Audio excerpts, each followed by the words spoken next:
The Crusades are one of those events everyone has heard about, yet almost no one fully understands. Why did tens of thousands of Europeans suddenly march thousands of miles into the Middle East? How did religion turn into warfare on such a massive scale? Why did people believe fighting in these wars would save their souls? And how did a conflict that began nearly 1,000 years ago still influence politics, identity, and tensions between East and West today? Nothing about the Crusades is simple. The motives were mixed, the alliances were surprising, and the consequences were far bigger than anyone expected at the time. In this video, we are going to discuss all these things, so let's start. To understand how this storm formed, we have to look at Europe in the late 11th century. It was not a strong or unified place. Kingdoms fought constantly, nobles rebelled against their rulers, and the Catholic Church was trying desperately to create order in a world that felt unpredictable. Violence was everywhere. Most people lived short, harsh lives, and uncertainty was the norm. At the same time, the Byzantine Empire, once the powerful eastern half of the Roman Empire, was under serious threat. The Seljuk Turks had expanded rapidly across the Middle East, defeating Byzantine armies and taking control of major regions. Most importantly, they now dominated the route to Jerusalem, a city sacred to Christians, Muslims, and Jews. The Byzantine Emperor, Alexios I, realized he could not handle this situation alone. He requested help from the Pope, expecting small groups of well-trained knights. Instead, he triggered something far bigger. When Pope Urban II stepped onto a platform in 1095 and delivered his famous speech, he unleashed a movement that would change the world. He presented the situation in the East as a battle for survival, describing Christians suffering under foreign rule and holy places in danger. But he also offered something no political leader could give: spiritual salvation. Anyone who fought in this cause,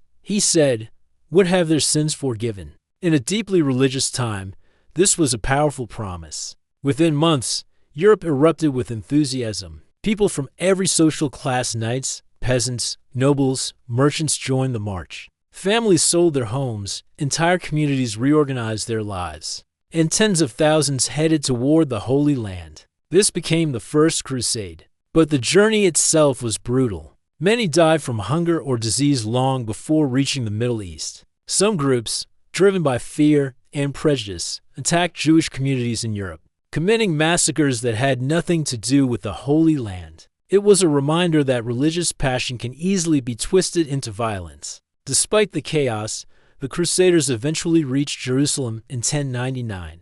After a long siege, they captured the city. What followed was one of the darkest moments of the Crusades: the massacre of large parts of the Muslim and Jewish population. For Christians in Europe, this was celebrated as a great victory. For the Muslim world, it became a memory of deep suffering and injustice. It planted the seeds of resentment that would last for centuries. After seizing Jerusalem, the Crusaders established several states in the region. These were small kingdoms controlled by Europeans, but surrounded by powerful Muslim empires. They were fragile, constantly under pressure, and heavily dependent on reinforcements from Europe.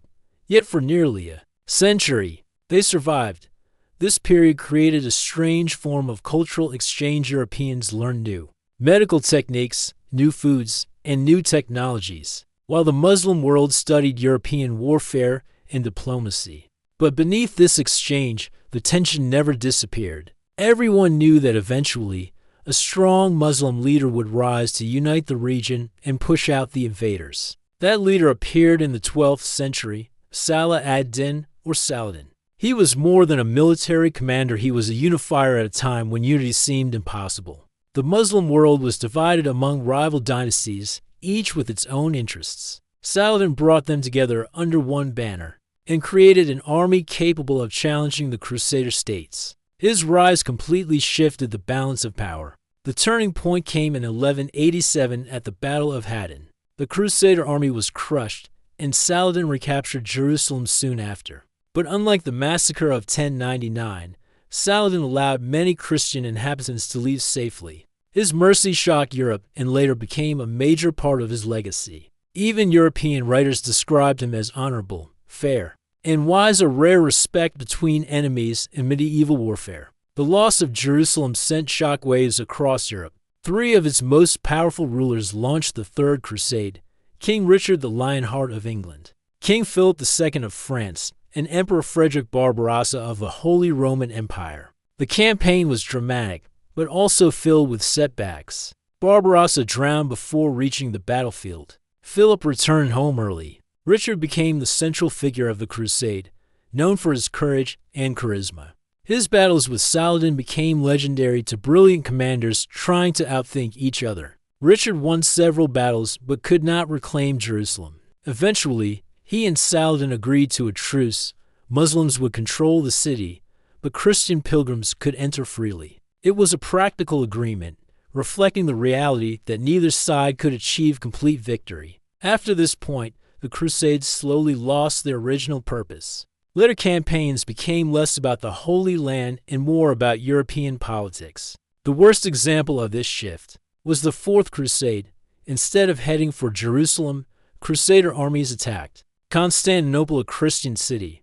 They looted it for days, destroyed priceless cultural treasures, and fatally weakened the Byzantine Empire. This event permanently damaged relations between Eastern Orthodox and Western Catholic Christians, and is still remembered as one of history's greatest betrayals. Over the next century, one Crusader stronghold after another fell. By the end of the 13th century, the Crusader era was effectively over. Europe had to accept a reality it avoided for 200 years.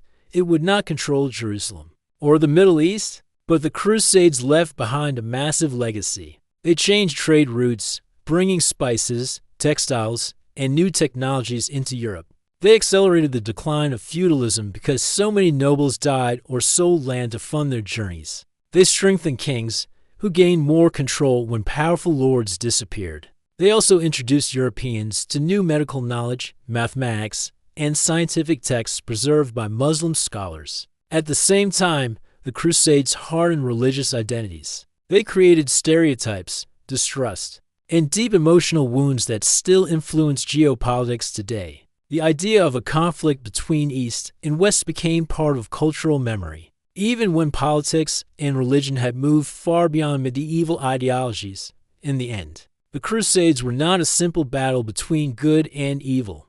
They were a collision of fear, faith, ambition, and survival. They brought out acts of extreme brutality, but also moments of unexpected honor.